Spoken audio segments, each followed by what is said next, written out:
Hey guys, welcome back to more Reddit stories. Hope you're all doing awesome today, and let's begin. Suing my girlfriend after she had my 1967 Impala project taken to the scrapyard. I had a 1967 Impala 4-door that I bought in February 2019. A couple months ago, I bought my first house that had a 2.5 car garage. I moved the car in and started tearing it down for a complete restoration. I had the body in one bay and the chassis in another, plus the whole garage filled with parts. About 2 months ago, my girlfriend came to live with me during this whole crisis, and the whole time has hated that car. She wants to park in the garage, but I have 2 acres of land with a lot of nice places to park under shady trees, or hell, even in the barn if it has to be inside.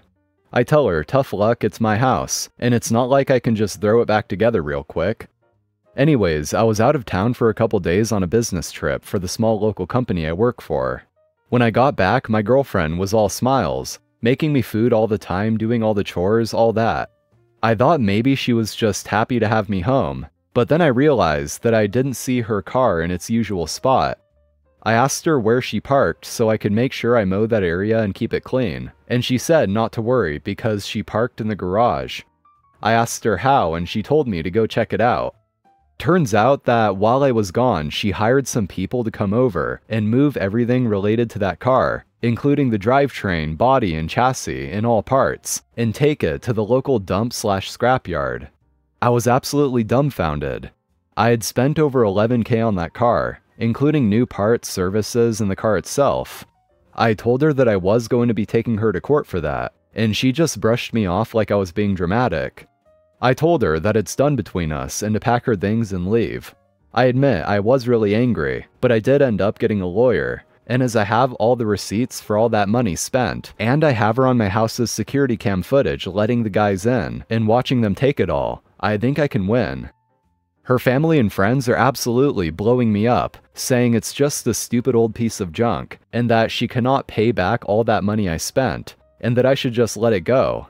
But I've been putting all my time, effort, and money into that car for 1.5 years now, and goddammit if I am not going to get justice for what she did. I got a call from her mom about 20 minutes ago, and she told me that I was ruining her daughter's life over a stupid car. I told her she ruined her own life. I've been gathering documentation and stuff, and I'm about to head down to the police station and file a report, as suggested by lots here. Update. I went to the police station last night and was told to come back in the morning. I just got back and filed an official report against her for grand larceny and grand theft auto. I showed them all the receipts I had for the car, and the footage of her letting the guys come and take it, as well as the title for the vehicle in my name. They said they will be in contact with all 3 parties, me, my ex-girlfriend, and the junkyard guys, soon, and they will hopefully be able to recover some or all of the car. Just have to wait now.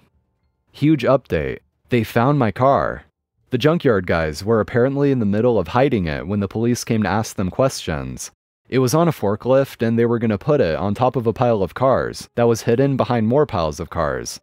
They said it was theirs and they had the title, but obviously didn't have the title for it.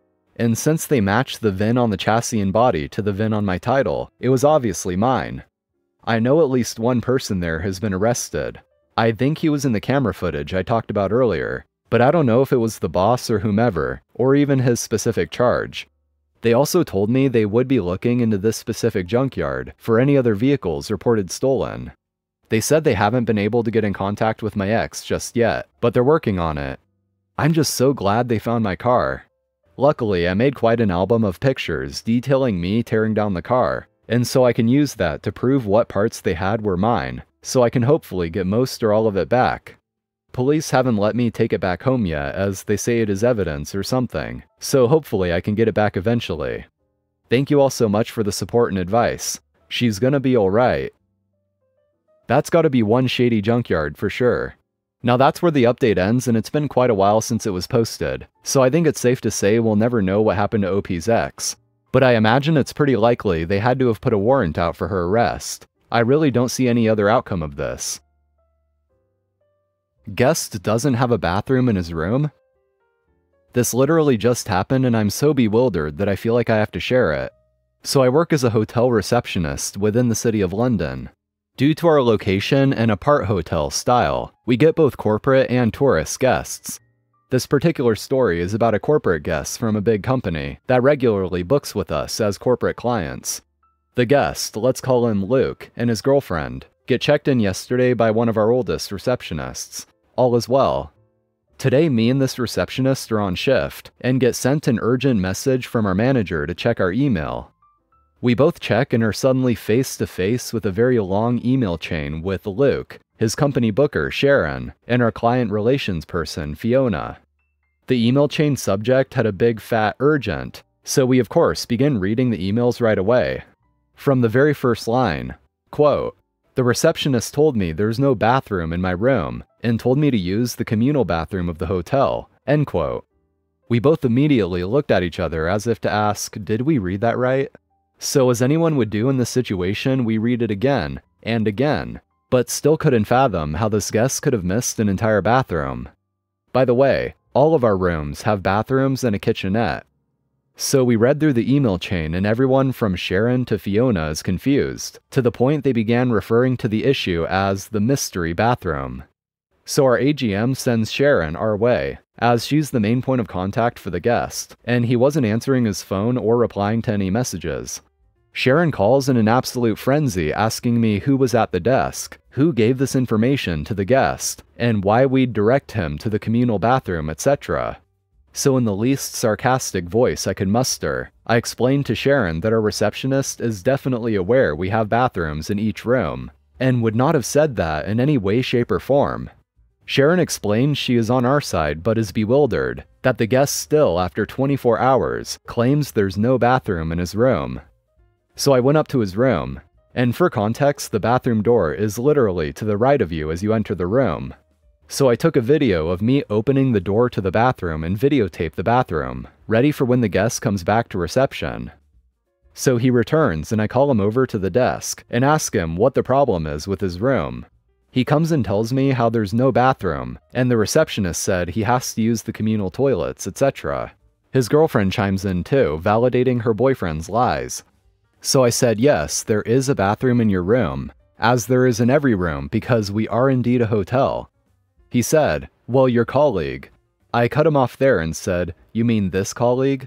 And she turns around and asked him what he means, and he tried to gaslight her into thinking she indeed said that. But of course, we weren't having it and said, you know what?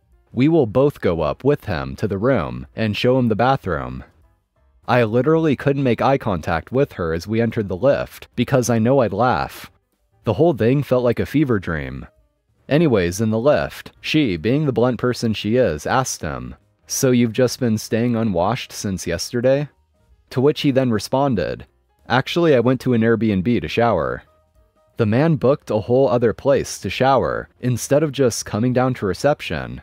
Yes. Anyways, the lift stops on his floor and we ask him to lead the way. He, and I kid you not, swaggers into the room and raises his arms out to us, as if to gesture, see, no bathroom.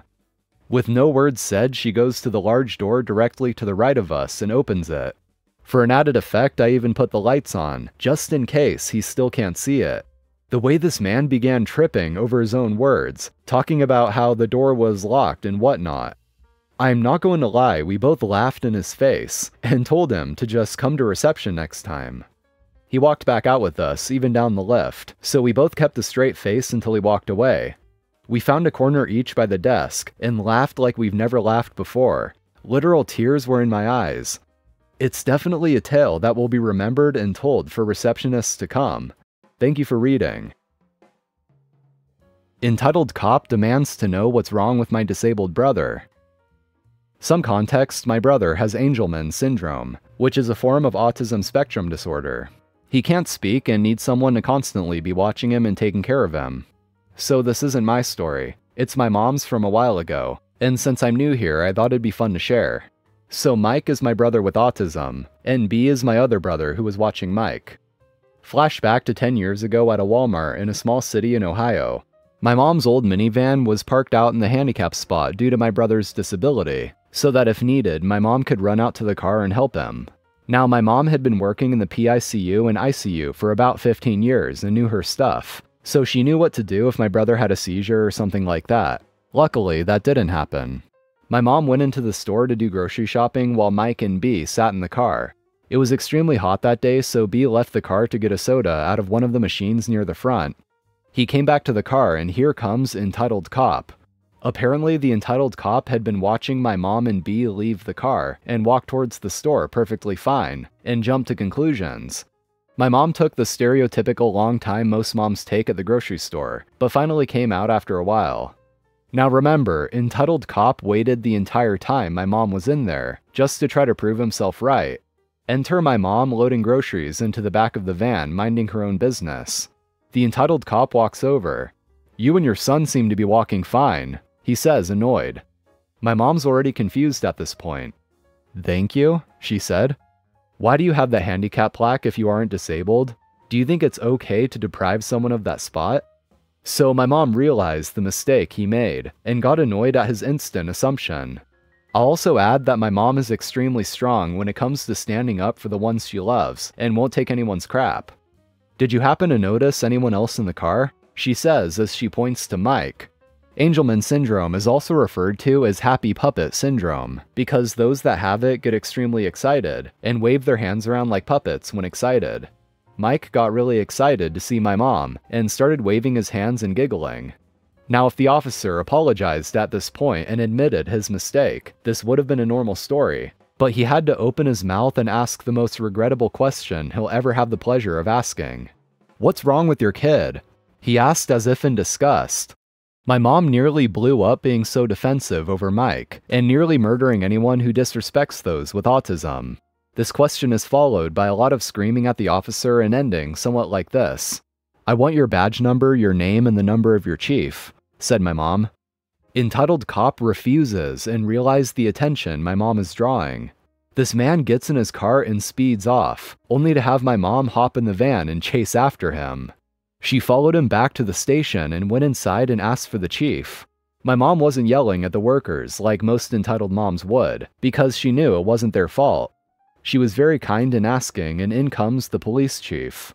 My mom explains what happened and tells the police chief that it's outrageous that the entitled cop said what he said. The police chief agreed, and it turned out the police chief had a niece with Angelman syndrome. The entitled cop was forced to listen to a seminar about autism and respecting others, along with writing an apology to my mom and getting some privileges revoked. As my mom always says, you're one slip in the shower from someone wiping your ass for you. A family member says a doctor is violating their civil rights by making them not smoke before a procedure.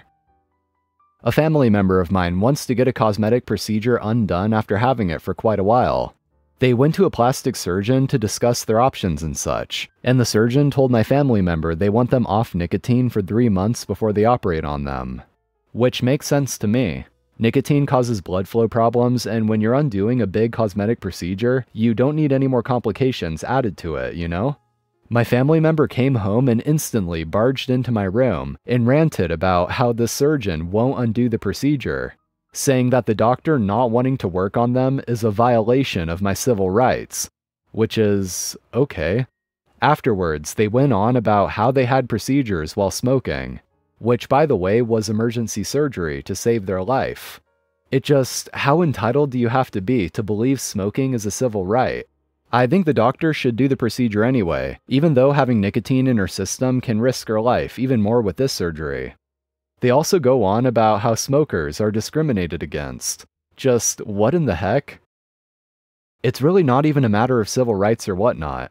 It's a medical professional giving you medical advice on what you should do to prepare for a procedure. For example, if a doctor tells you not to eat anything before going under anesthesia, they're not taking away your right to eat. They're just letting you know, hey, it could mean disaster if you do. This person obviously just doesn't want to stop smoking. Which, hey, if you want to keep smoking, do so at your own risk, I guess. I don't know what the implications are or the possible risks with this procedure, but it's obvious it has nothing to do with discriminating against smokers. Well, that's going to be all for today, guys. Thank you for watching. Drop a like if you enjoyed and hit that subscribe button for more. So have an awesome day. I'll see you next time.